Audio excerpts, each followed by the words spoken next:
Hello, good morning. आज का class BTC से 4 सेमेस्टर आरएसडीसी मनियामऊ। आज का क्लास का टॉपिक है समाज एवं परिवार संबंधी उपाय। कल के टॉपिक में पिछली क्लास में मैंने बताया था विद्यालय संबंधी उपाय, जिसमें मैंने लगभग 10 पॉइंटों के बारे में चर्चा की थी, जो इस प्रकार थे। सामूहिक गतिविधियों की व्यवस्था, दूसरा पाठ्यक्रम सहभागी कर्मियों की व्यवस्था, समानता का व्यवहार, सांस्कृतिक कार्यक्रमों का आयोजन और साप्ताहिक बाल सभा, शैक्षिक मेलाओं का आयोजन कराया जाना चाहिए। राष्ट्रीय पर्वों पर विशेष कार्यक्रम, आत्म अनुशासन और विद्यालय एवं सामुदायिक सहयोग, अभिभावक संघों का निर्माण। इसी के साथ समाज एवं परिवार संबंधी उपाय। तो सबसे पहले स्वास्थ्य साथी संबंधों का विकास, परिवार की भूमिका तथा परिवार समाज द्वारा किए जाने वाले उपायों का वर्णन अग्रलिखित है। कहने का मतलब है, जो स्वास्थ्य साथी संबंध बनाए जाते हैं तो परिवारों की उसमें भूमिका होनी चाहिए, और परिवार के साथ ही बालक उन्हीं तत्वों के आधार पर सीखता है। तो पहली विशेषता, पहला उपाय जो है, अभिभावकों की व्यापक सोच। अभिभावकों की व्यापक सोच होनी चाहिए। वो कैसे? सामान्य रूप से देखा जाता है कि अभिभावक मित्रता वर्ग में भी अपनी सोच को बालक पर थोपने का प्रयास करते हैं। सभी के माता पिता कहते हैं कि तुम्हारे मित्र अच्छे नहीं हैं, ये भी अच्छे नहीं हैं, दोस्त अच्छे नहीं हैं, अच्छे दोस्त बनाओ। तो ये बालक पर ही निर्भर कर देते हैं। अभिभावक मित्रता वर्ग भी अपनी सोच पर बालक पर थोपने का प्रयास करते हैं। इससे बालक में अपने साथियों का चुनाव भी अपनी रुचि के अनुसार नहीं कर पाते। इसके लिए भी उनको अपने अभिभावकों को दिशा निर्देश का पालन करना पड़ता है। जब बालक अभिभावकों की सोच व्यापक होती है तो अपने बालकों को मित्रता स्थापित करने के लिए किसी भी प्रकार की जातिगत या धर्मगत बंधन में नहीं बांधते हैं। इससे बालक में स्वतंत्र रूप से संबंधों को स्थापित करते हैं। यह संबंध पूर्णतः शुद्ध एवं पारदर्शी होते हैं। इसमें किसी भी प्रकार की छल या कपट की स्थिति नहीं देखी जाती है। तो कहने का मतलब अभिभावकों की सोच। बहुत से अभिभावक माता पिता कहते हैं कि तुम ऊंची जाति को हो, तुम्हारा दोस्त नीची जाति का है। तो ऐसी सोच के साथ साथ बालकों में एक अभिभावक का व्यापक सोच होना चाहिए, और स्वतंत्र रूप से यदि बालक मित्र बनाएगा तो उससे किसी भी प्रकार की दिक्कत नहीं होती। नेक्स्ट पॉइंट है बालकों की मित्रों का सम्मान। बालकों के मित्रों का सम्मान। बालकों के मित्र जब घर पर आते हैं, अभिभावकों को उसका सम्मान करना चाहिए तथा उनको उचित दिशा निर्देश भी प्रदान करने चाहिए। इससे बालकों को प्रथम अवस्था में ही संदेश जाता है कि परिवार के व्यक्तियों द्वारा उसकी मित्रता को स्वीकार किया जा रहा है।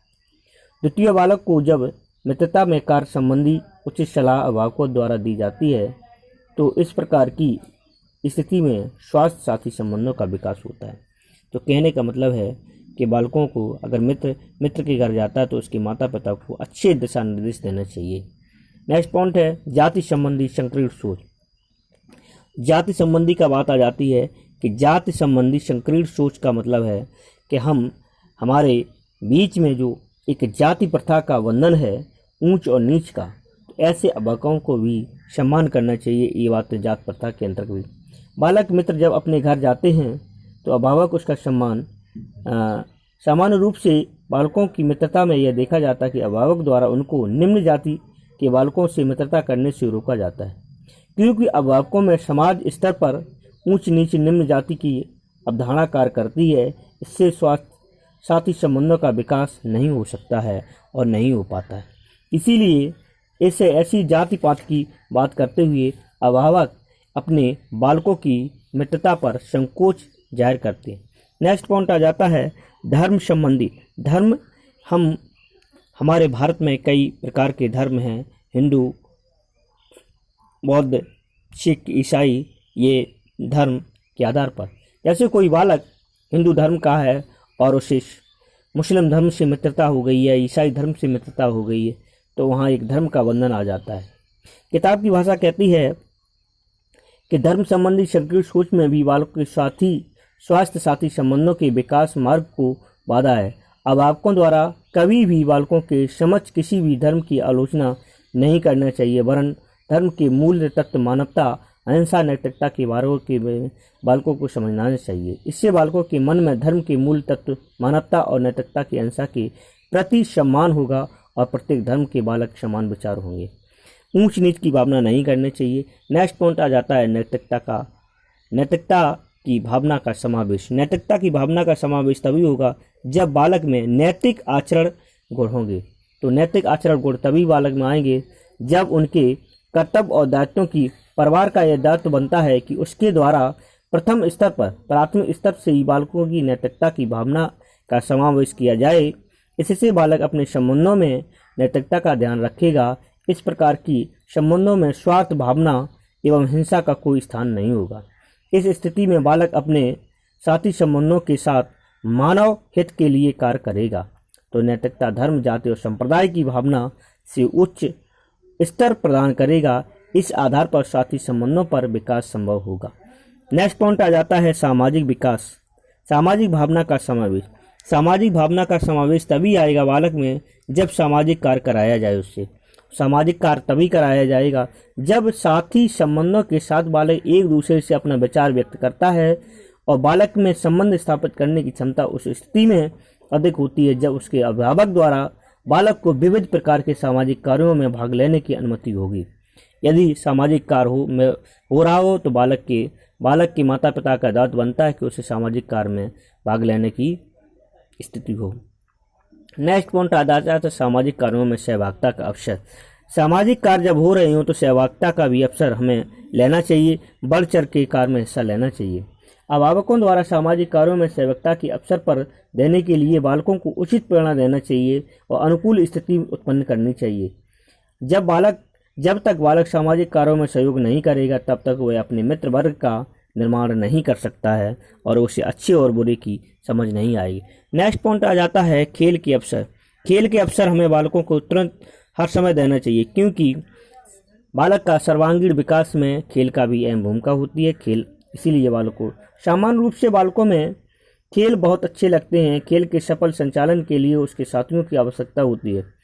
जब बालकों को खेलने के अवसर प्राप्त होंगे तो बालक उसके लिए मित्र बनाने के लिए प्रेरित होंगे। खेल के मैदान में जिन बालकों से उसकी मित्रता होगी वह स्थायी एवं घनिष्ठ रूप से में होगी।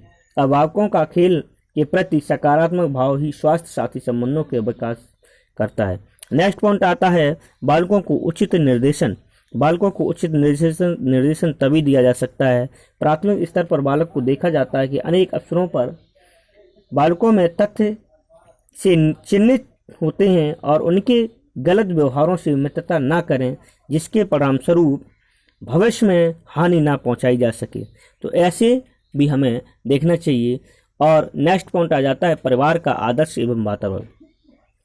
हमारे परिवार का आदर्श वातावरण होना चाहिए और ये तभी संभव होगा जब माता पिता शिक्षक हैं और शिक्षक होने के साथ साथ ही वह अपने बच्चों को भी शिक्षित करने का प्रयास करेंगे और वहाँ का समाज का वातावरण, उनके परिवार का वातावरण बहुत अच्छा होगा। जब बालकों में अपने परिवार का वातावरण उच्च स्तरीय एवं आदर्श रूप से प्राप्त होता है तो परिवार के प्रत्येक सदस्य के मध्य शांति एवं पूर्ण सरल संबंध पाए जाते हैं। परिवार में व्यक्ति एक दूसरे के प्रति समर्पण भाव से कार्य करते हैं तथा परिवार में प्रत्येक व्यक्ति अपने निर्धारित दायित्वों का पालन करता है। तो इस प्रकार की स्थिति को आदर्श पारिवारिक स्थिति माना जाता है। प्रत्येक बालक इन संस्कारों को सीखता है तथा अपने मित्रों के साथ संबंध बनाने का उपयोग करता है। इस प्रकार के परिवारों के आदर्श वातावरण द्वारा स्वास्थ्य साथी संबंधों के विकास का योगदान दिया जाता है। तो कहने का मतलब है हमें परिवार, समाज एवं परिवार संबंधी उपाय जब करने हैं तो हमारा माता पिता का सहयोग होना बहुत आवश्यक है, अति आवश्यक है। आज का क्लास यहीं समाप्त होता है। ओके, धन्यवाद।